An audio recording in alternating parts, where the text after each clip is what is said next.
So, in fourth lecture of surface chemistry, today we are going to discuss about the method of preparation, purification, and their properties. First of all, we have to discuss about the method of preparation of colloidal solution. Methods of preparation of colloidal solution.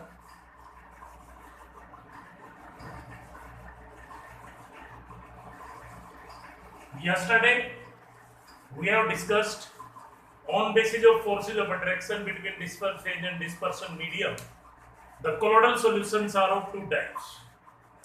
One are lyophilic, while other are lyophobic. Lyophilic and lyophobic. As we know, lyophilic are having attraction between dispersion phase and dispersion medium. Hence, they can be formed by direct methods.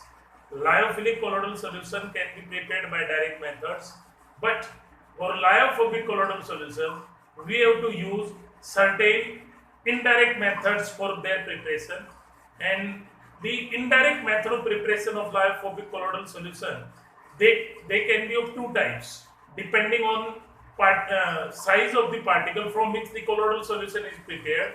The first one is disintegration or dispersion method. Disintegration or dispersion method. Disintegration or dispersion method. And the second one will be integration or aggregation method or condensation method. Aggregation or condensation method.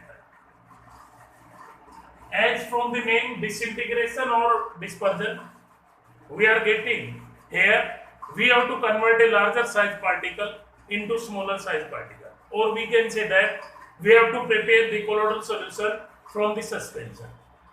We have to prepare colloidal solution from the suspension, and this disintegration method can be of three types. This disintegration method can be of three types. The first one is mechanical dispersion method. Mechanical dispersion method. As from wheat we prepare flour.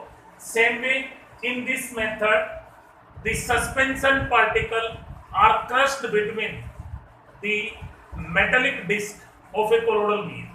The suspension particle are crushed between two metallic discs of a colloidal meal, due to which they get converted into colloidal size particle. That's why this method is known as mechanical dispersion method. The second method is Bredig arc method. Very important one for board exam as well competitive exam. Bredig arc method or electric arc method. Bredig arc method or electric arc method.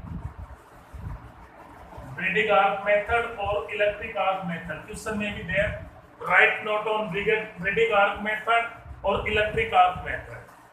Generally, this method is used for preparation of colloidal solution of metals like silver and gold. Colloidal solution of metals like silver and gold. And in this method, two metallic rods are suspended in the dispersion medium. Two metallic rods are suspended in the dispersion medium, and an electric arc is made. An electric arc is made between these two metal rods. Electric arc is made between these two metal rods, and this arc is attached with a source of high voltage. Source of high voltage, as shown in the figure. These are the two metal rods. This is electric arc,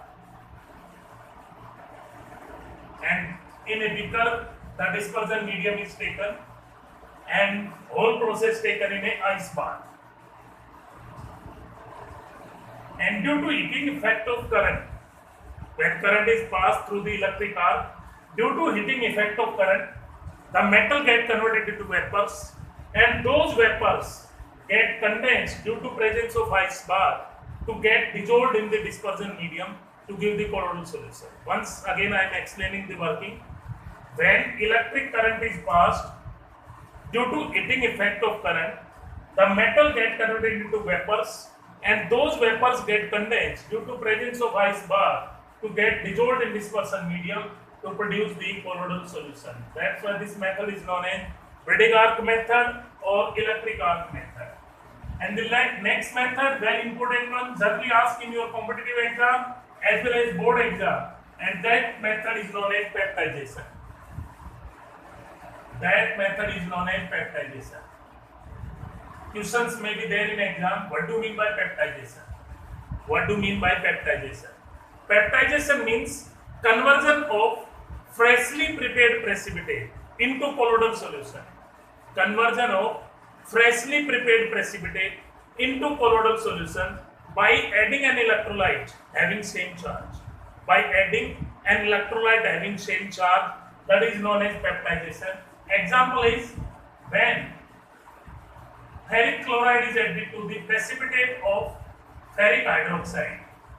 Ferric chloride is added to the precipitate of ferric hydroxide, then we will get the colloidal solution.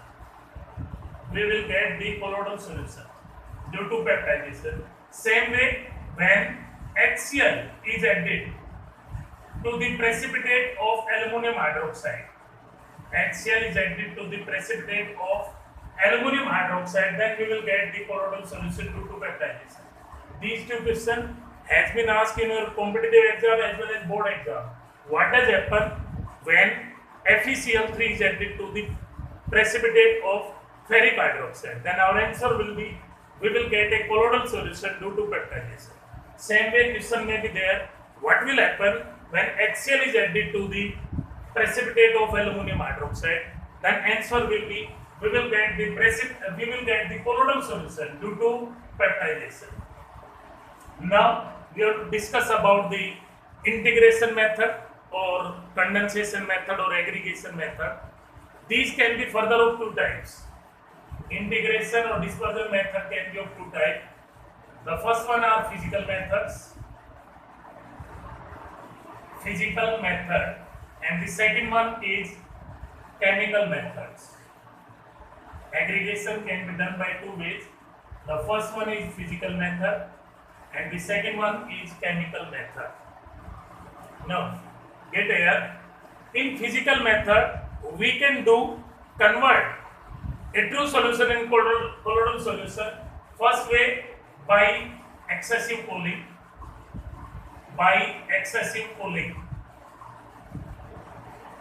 Second way is by exchange of solvent.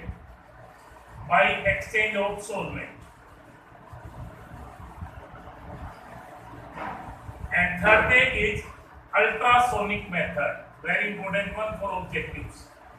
Ultrasonic method, and this method is used to prepare colloidal solution of mercury.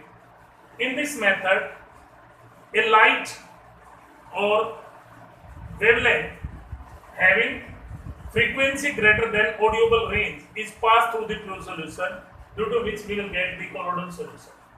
Now we have to discuss about chemical method. Reactions like double displacement,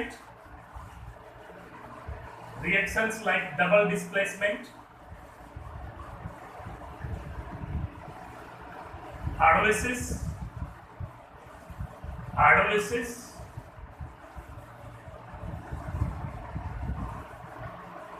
oxidation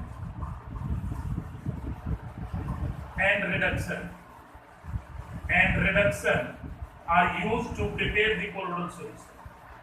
Certain reactions like double displacement, hydrolysis, oxidation and reduction can be used to prepare the colloidal solution. First, we are going to discuss about the double displacement. Arsenic trioxide, As2O3, react with 3 moles of H2S gas to produce a colloidal solution of arsenic trisulfide.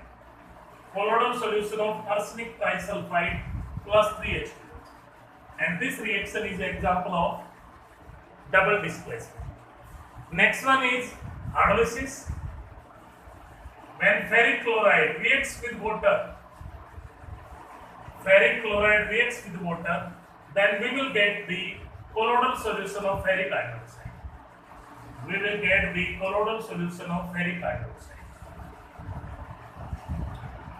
And this is the example of hydrolysis reaction. Next one is oxidation. When H2S gas reacts with bromine, then we will get the colloidal solution of sulfur. H2S gas reacts with bromine, then we will get the colloidal solution of sulfur, and this reaction is example of oxidation reaction. And the last one will be reduction. When iuric chloride AuCl3 reacts with SnCl2, then we will get the colloidal solution of gold plus SnCl4. Colloidal solution of gold and SnCl4, we can balance it by putting 2 moles of AuCl3 plus 3 SnCl2 gives till 2 Au plus 3 SnCl4. These are the chemical method of preparation of colloidal solution. I hope you understand. Now we have to discuss, as we know, the lyophobic colloidal solutions are impure in nature.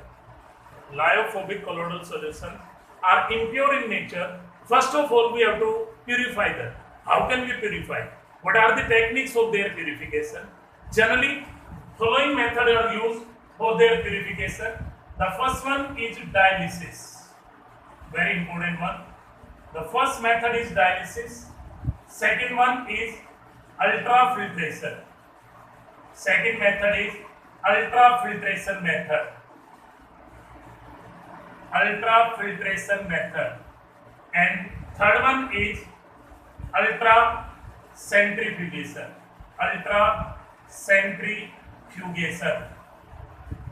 Method. There are 3 techniques by which we can purify the colloidal solution. First one is dialysis, second one is ultrafiltration method, and third one is ultracentrifugation. Now, first of all, we have to discuss about dialysis. Dialysis means passing of the colloidal solution. Passing of the colloidal solution through the parchment membrane is known as dialysis. Passing of colloidal solution through the parchment membrane, that is known as dialysis. Generally, dialysis takes place at very slow rate. Hence, to increase its speed, it can be done in presence of electric field. Then dialysis is known as electrodialysis. So these are 2 different terms, dialysis and electrodialysis. When dialysis takes place in presence of electric field, then its speed will increase, and that is known as electrodialysis. Generally, persons who are having problem with kidney, they are kept on dialysis. Next one is ultrafiltration method. It is not a simple filtration process, or not we are using the simple funnel and the simple filter paper. In this method, the Whatman filter paper, colloidal solution are passed through Whatman filter paper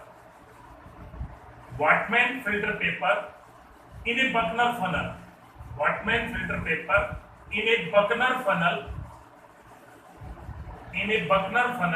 By use of suction pump. Then this method is known as ultrafiltration method. In this method, the colloidal solution are passed through the Whatman filter paper in a Buchner funnel by use of suction pump. That's why this technique is known as ultrafiltration method. And Whatman filter paper are of further 2 types, G4 and G5, depending on size of the pores of the filter paper. Now the last technique for purification, that is ultracentrifugation. In this method, the centrifugation of colloidal solution is done. By use of a high speed centrifugation machine. High speed centrifugation machine generally used in laboratory, and in our daily life the fat is separated from milk by ultra centrifugation method itself. Now we have to discuss about the properties of colloidal solution. First property is particle size. Particle size of colloidal solution. As already we have discussed, the particle size is between 1 nanometer to 100 nanometer, or 10 angstrom to 1000 angstrom. The particle size of colloidal solution is between 1 nanometer to 100 nanometer, or 10 angstrom to 1000 angstrom. Second is nature of mixer. As I have mentioned, colloidal solution is heterogeneous mixer. Colloidal solution is a heterogeneous mixer. Third property is appearance. Appearance. Colloidal solution appear translucent. Colloidal solution appear translucent or milky. Fourth one is visibility of particle. Visibility of particle of dispersed phase. The particle cannot be seen with naked eyes, but can be seen with ultra microscope. Can be seen with ultra microscope. Can be seen with ultra microscope. Next is separation of particles. Separation of particles generally cannot be separated by physical method, but chemical methods can be used to separate the colloidal particles. To separate the colloidal particle. And the next one is settling of particles. Settling of particle. As already mentioned, generally the particle cannot settle on standing, but they can settle on centrifugation by a high centrifugation machine. Can settle on centrifugation by use of a high speed centrifugation machine. Next is Brownian movement. Brownian movement. Brownian movement. Generally question is asked, Brownian movement. The colloidal particles will move in a zigzag manner. The colloidal particle will move in a zigzag manner, and this movement of zigzag manner, that is known as Brownian movement. And its name Brownian movement is given because it was being discovered by a scientist, Robert Brown. That's why it is known as Brownian movement. Question may be there, why the colloidal particles show Brownian movement? Reason is because they will collide with each other as well as with the walls of the container, and all these collisions are elastic. All these collisions are elastic in nature. Next, Brownian movement, or we can say it is the mechanical property. It is the mechanical property of colloidal solution. Next is Tyndall effect. Very important one. Tyndall effect. Tyndall effect or optical property. Brownian movement show mechanical property. Tyndall effect show optical property. Generally questions may be there on it. And according to Tyndall effect, when light is passed through the colloidal solution, its path get illuminated.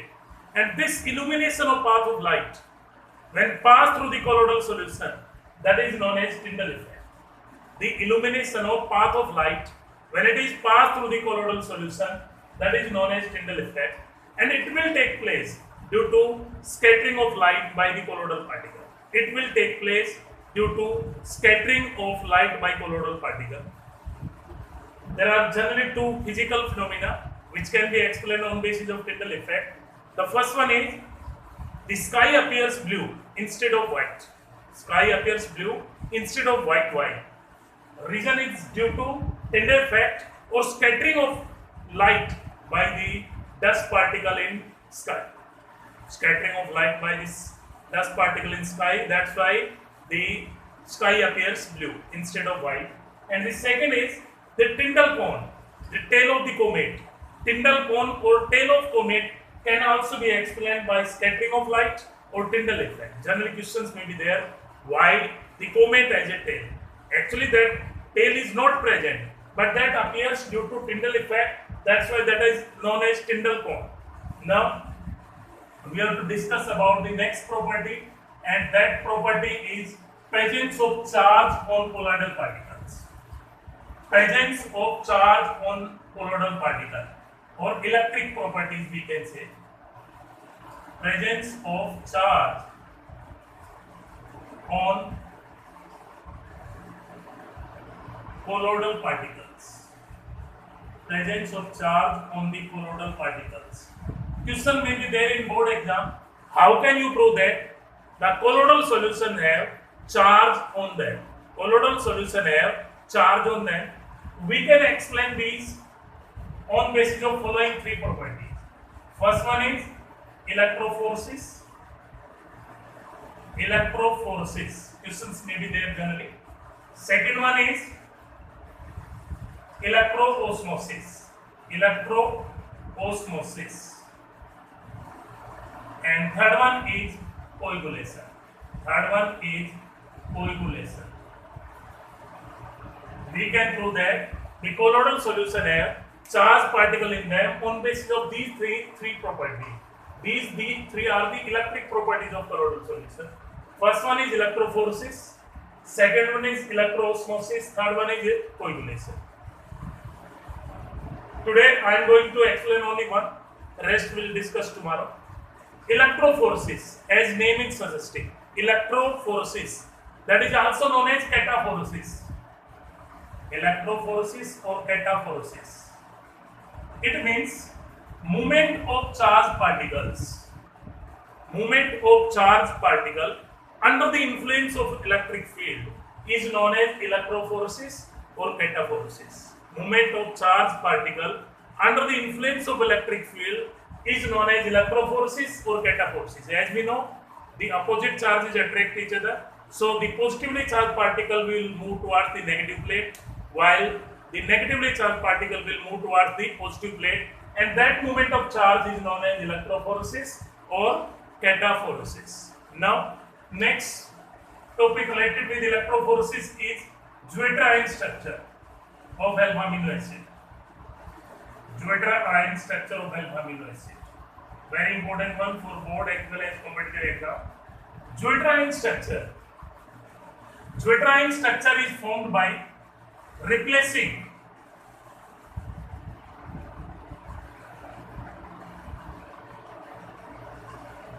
a H positive ion from acidic group to the basic group in the alpha amino acid.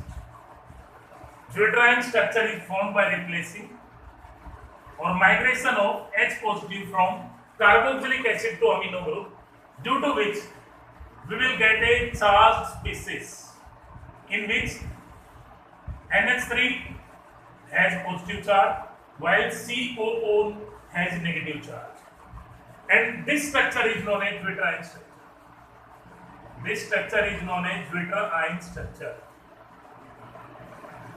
And in this structure, the carboxylic group act as basic center as it is having electrons, while amino group act as acidic center as it has